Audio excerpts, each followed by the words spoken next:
Salut à tous et à tous, j'espère que vous allez bien. Pour ma part, ça va très bien. Aujourd'hui, on se retrouve pour une petite review d'un nouveau format qui vient de sortir. Alors, pas fraîchement, il est sorti il y a quelques mois maintenant. Il y a le tome 2 aussi qui sort en avril. C'est le nouveau softcover Mighty Marvel. Alors, qu'est-ce que c'est que ce format pour ceux qui n'ont pas découvert, qui ne le connaissent pas non plus? C'est un format softcover classique qui coûte, il me semble, 8 € à peu près. Où on retrouve dedans, comme une intégrale, là par exemple, on a l'année 1962-1963. Du coup, c'est un softcover, comme je l'ai dit, le dos j'adore, je trouve ça très sympathique, la cover très simpliste mais efficace, et en fait, comme vous allez voir, donc là on retrouve évidemment les premiers épisodes de Amazing Fantasy, donc à partir du numéro 15, et après évidemment la série Amazing Spider-Man, dès le numéro 1 jusqu'au numéro 6, donc ça fait 7 numéros à l'intérieur. On parle évidemment de Stanley, excusez-moi, et Steve Ditko, excusez-moi. J'ai un peu du mal avec la prononciation, hein, vous me pardonnerez. Donc une petite introduction classique pour recontextualiser un peu. Donc c'est les débuts de Spider-Man, c'est des épisodes qui ont été publiés des millions de fois. J'ai l'impression, chez Panini, mais là pour moi c'est vraiment, j'ai jamais craqué, mais là c'est vraiment le moment où je craque.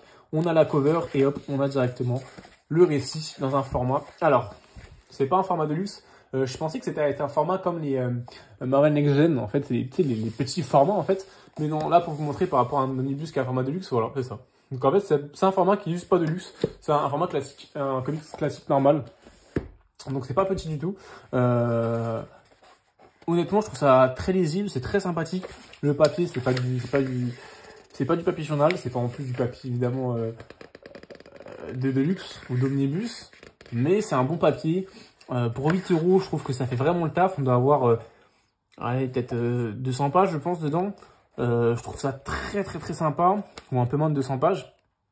Vraiment, moi, je kiffe. Je trouve ça très intéressant. Vous allez me dire, oui, d'accord, mais il y a les Epic Collections. Je suis d'accord, mais les Epic Collections, j'ai fait le calcul. En fait, ça revient même de prendre un Epic Collection ou plusieurs fois ce comics-là. En gros. Donc, oui, ça revient même. C'est pas un gros format comme les Epic Collection, mais ça nous fait 8 balles tous les 3 mois, en fait. C'est un trimestriel. Il me semble, c'est un trimestriel. Donc, en plus, une couverture très simpliste. Et c'est plus simple à lire, c'est plus agréable à lire. C'est moins lourd dans un panier. C'est 8 € en plusieurs fois, parce que ce sera tous les 3 mois. Mais on parle pas d'un 30 € qui fait, ou un 35 €, 34 €, il me semble que c'est, qui fait vraiment cher, pour le coup. Quand on parle de Epic Collection. Moi, je trouve ça vraiment sympa. Je trouve que c'est une grosse réussite de la part de Panini Comics comme collection. Alors, évidemment, c'est pas le genre de softcover qu'on voudrait. Nous, on voudrait... et ça, c'est un truc que je me pose la question. Pourquoi ils ne font pas pareil avec les comics récents? Donc là, on a Marvel Comics, qui est un softcover actuel, ou les Dawn of X. Enfin, Dawn of X, on est à Destiny of X maintenant. Mais pourquoi pas faire pareil, en fait, dans le même papier, et même si c'est le même papier... même format, pourquoi ne faire pas pareil avec des actualités dans voilà, les séries en cours comme les Marvel Comics, au lieu de nous les faire à 16 balles pour autant de pages, on voit qu'ils sont capables de les faire en fait. Donc j'avoue que là je comprends pas par rapport à ça, Panini Comics. Mais en tout cas, je trouve que c'est une très bonne collection. Ça ramènera pas forcément de nouveaux lecteurs parce qu'on parle d'épisodes des années 60. Donc c'est pas agréable quand tu commences à lire un comics normal. Tu te retrouves avec ça. Honnêtement, je suis pas sûr que tu kiffes. Parce que c'est du vieux en fait, c'est littéralement les premiers épisodes de Spider-Man, donc c'est du très vieux, c'est pas ouf graphiquement. Bon, même si pour l'époque, je trouve que c'est pas si daté que ça. Je trouve que dans les années 70, je trouve que t'as des choses beaucoup moins digestes, honnêtement. Là, honnêtement, bon, c'est du Ditko évidemment, et du Stanley, hein. C'est très verbeux, on peut avoir beaucoup de défauts, mais ça reste des comics, les premiers comics, c'est sympa à découvrir, c'est sympa à avoir dans sa collection, et moi, franchement, c'est une collection que je kiffe. Pour l'instant, on a du Mighty Marvel, c'est que les Spider-Man. Mais je pense que si la collection marche, on aura littéralement plusieurs personnages.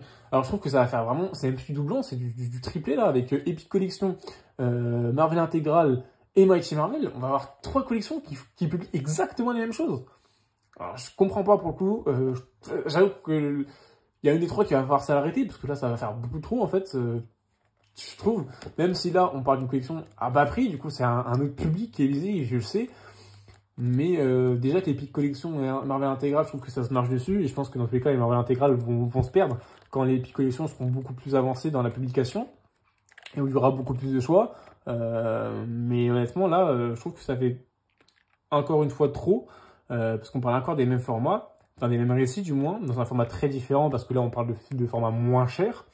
Je trouve ça très intéressant. On a quand même des bonus à la fin.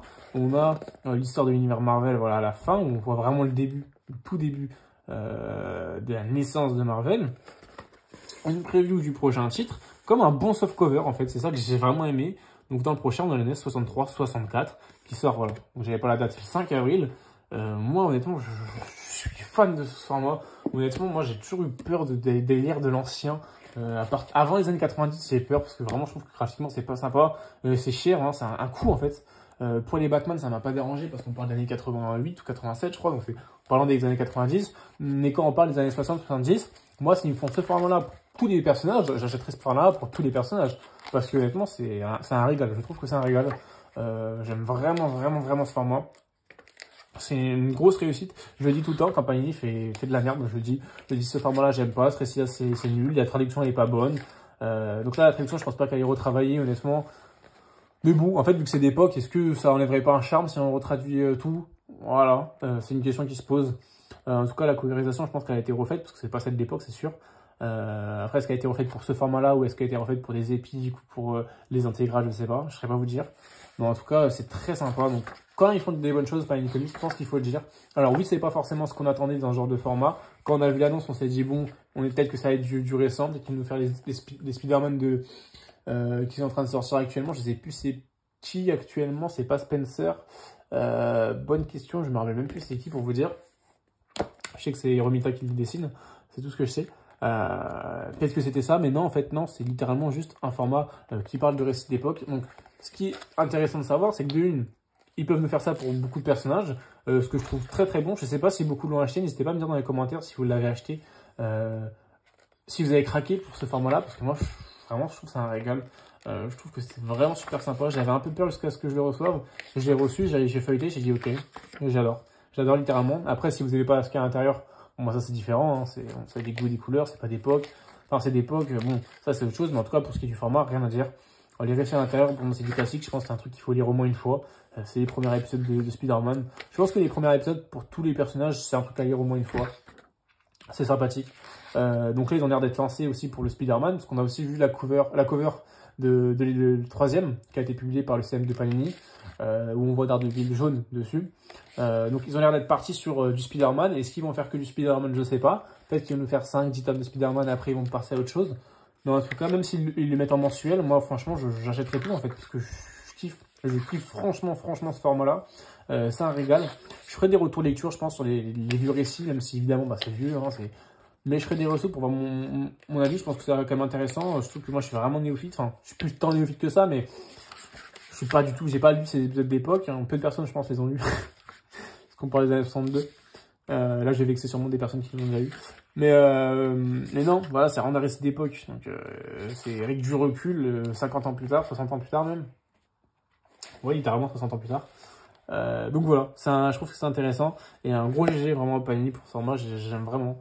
En espérant qu'il nous fasse des publications pour les autres personnages. Et comme je vous l'ai dit, c'est aussi encourageant. Parce que ça veut dire que les softcovers, ils sont morts, mais pas tout à fait. Même s'ils les publient en trimestriel, ils pourraient nous faire des softcovers beaucoup plus sympas, avec 5-6 épisodes dessus, de récents épisodes en fait. Hein. Ils pourraient nous faire les prochains Avengers qui vont sortir. Moi personnellement, s'ils attendent 5-6 épisodes et qu'ils nous les sortent, au mieux de sortir des TPB, enfin des TPB, des 100%, ils nous sortent de ce format-là, c'est le moment qu'ils peuvent nous faire du softcover, qui peut nous faire du softcover pour pas cher, pour pas mal de pages. Alors oui, c'est pas du papier de luxe, c'est pas du papier omnibus, mais c'est tout à fait sympa et c'est agréable de les lire, c'est agréable à avoir en main, c'est souple, c'est vraiment, je kiffe ce format-là. Et le fait qu'ils nous le font montre qu'ils peuvent nous le refaire pour d'autres choses, en espérant évidemment qu'ils varient les personnages et surtout qu'ils continuent cette collection-là, parce que j'ai pas les chiffres de la vente. Je pense que ça s'est un petit peu vendu parce que comme tous les formats à petit prix, mais honnêtement, puis ils en font un troisième, donc c'est que ça se vend, ils continuent, hein. Mais honnêtement, c'est un vrai régal. Donc, merci à Panini pour ça. Donc, n'hésitez pas à vous me dire dans les commentaires si vous avez acheté, ce que vous pensez de ce format. Honnêtement, ça m'intéresse vraiment. Parce qu'il n'y a pas eu tant de retours que ça, en fait. C'est ça qui est bizarre. C'est qu'il n'y a pas eu du tout tant de retours que ça. Du coup, de la part, évidemment, des youtubeurs comics sur Instagram, j'en ai eu quelques-uns, mais pas tant que ça. Donc, n'hésitez pas à me dire ce que vous pensez de ce format, si vous l'avez acheté, ou même sans l'acheter, si vous avez déjà des épisodes, évidemment, on va pas le racheter en double. C'est logique, donc n'hésitez pas à me dire ça. Likez la vidéo si ça vous a plu. N'hésitez pas aussi à vous abonner. On est bientôt aux 580. On n'est pas si loin que ça des 600, honnêtement. Un grand merci à vous d'ailleurs. Ça fait vraiment plaisir de faire des vidéos et de voir que ça suit derrière. On fait quasiment 200 vues, enfin même plus de 200, 250 vues par vidéo, même des 300 vues des fois. Alors évidemment, je fais pas les vidéos achat comics parce que voilà, c'est une machine à vues, mais c'est pas si intéressant que ça. J'en fais une fois tous les 2-3 mois, honnêtement. Je préfère présenter les comics individuellement. Enfin bon, sur ce, je vous souhaite une très bonne journée, une très bonne soirée et surtout de très très bonnes lectures.